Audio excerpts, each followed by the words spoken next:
Welcome to Connected Rheumatology. I'm Dr. Elizabeth Ortiz. Today I'm going to be talking about fibromyalgia and chronic pain, and specifically what you can do to prepare for your doctor's appointment when you are there to discuss these things.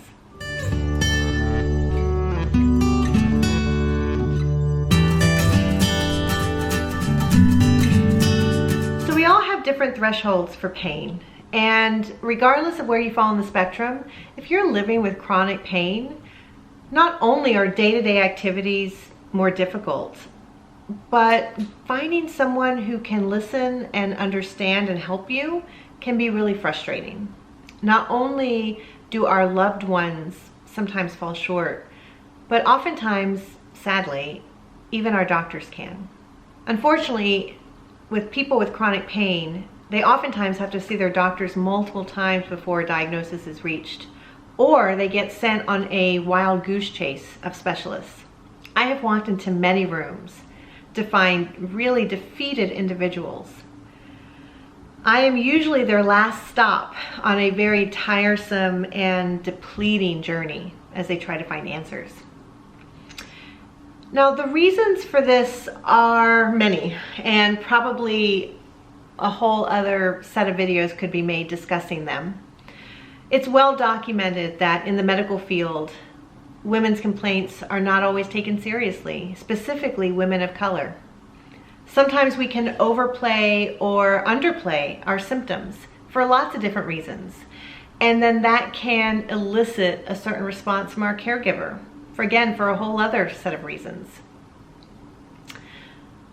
Chronic pain is in itself a symptom, and finding the root cause and a true diagnosis as to why someone has that symptom can be difficult, non-specific, and time-consuming.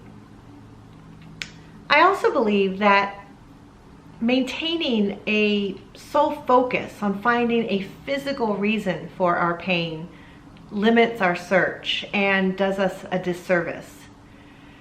Patients and providers need to have a better understanding of the mind-body connection and how imbalances in that connection can then lead to chronic pain. All that to say is that it's complicated, and it's too complicated for a 15-minute appointment. So preparing for your appointment can really help make it as effective as possible. So here are my tips on how to make your doctor's appointment productive and effective when you think you have fibromyalgia. First, keep a symptom diary. Sometimes we can be very specific and we can describe our pain really easily, and sometimes not so much. Sometimes the pain is this random and all over the place, it's different every day, and really nailing down for our doctors what we're experiencing can be really difficult. Keeping a symptom diary can help us find patterns, can help us find the language to describe what we're feeling.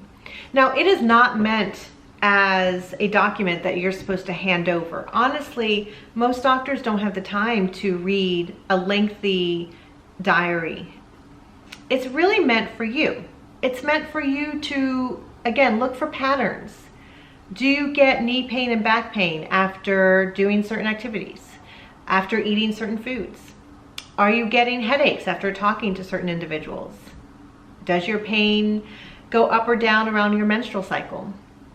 All of these are patterns that will help you be more specific and descriptive with your symptoms when you go in to see the doctor. Which then leads to my next tip, which is be specific as possible. Unfortunately, simply saying that your entire body hurts doesn't give us a lot of information. Actually, let me take that back.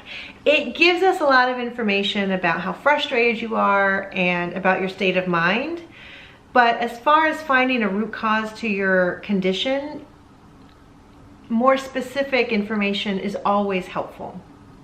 So you really want to think about what you're experiencing. Does your pain travel? Meaning, does it start in your hip and go down your leg? Does it travel down your arm? Does it travel up your neck? Is your pain throbbing or more like stabbing? Do your muscles feel like they're sore, or do you feel like pinpricks?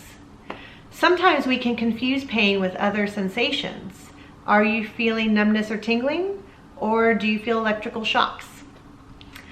I've had many patients be very descriptive with their pain, and although not every description helps me narrow down my thinking, I always prefer more information to less. Which then leads to the next tip. If you've seen multiple specialists, having your records is so important. Not just on the tests that you had and the results, but also on what was your doctor thinking? What was their conclusion from all this tests done? You know, especially when you've had symptoms that have been going on for weeks to months, it can really be confusing of what was going on when you saw a particular doctor. And having those notes, having the doctor's actual thought process is really key. Now, one thing I have heard is, well, I don't want my new doctor to be swayed by my old doctor's diagnosis. I want a new pair of eyes. I want a fresh take. And to that I say I understand, but that you really don't have anything to worry about. I don't know any doctors who just blindly follow the assessment of the doctor before them. Their egos won't really let them do that. And having more information is just always much better when trying to figure out something that's been going on for a long time. And not only does it give the doctor more information, but it saves you money from having to repeat all the tests that were done before. Then finally, understand that that first appointment with the doctor to talk about something that's been going on for months, you are most likely not going to walk out with a definitive diagnosis or a magic remedy. In fact, I think the biggest win would be to find a doctor who listens and understands and that you feel comfortable with. You know, fibromyalgia is a tricky diagnosis. It's what we call a diagnosis of exclusion, meaning that we need to exclude other things before we can land on a diagnosis of fibromyalgia. That does not mean it is a trash can diagnosis or not a real thing, as I've often heard. Just because there's no blood test or x-ray that proves someone has fibromyalgia does not mean there are not real pathologic changes that are causing pain and discomfort. Unless you've had all the tests already done, it is very unlikely on your first visit that you are going to walk out of the appointment with a definitive diagnosis of fibromyalgia. Now, there may be a strong suspicion for fibromyalgia, but there will likely be other tests and, most importantly, time needed to come to that diagnosis. From my point of view, the best thing you can get out of your first appointment is trust. Trust that you have found someone who will listen to you, do the appropriate testing, and figure out the best path forward for you. So that's what I got. Those are my tips on how to make your appointment productive and effective when you think you have fibromyalgia. If you like what we have going on here and want to see more, make sure you hit that like button and subscribe. We'll be coming at you with more information, education, some stories about all things rheumatology, immunology, maybe some movement, and wellness, and just general health, because it's all connected. Bye.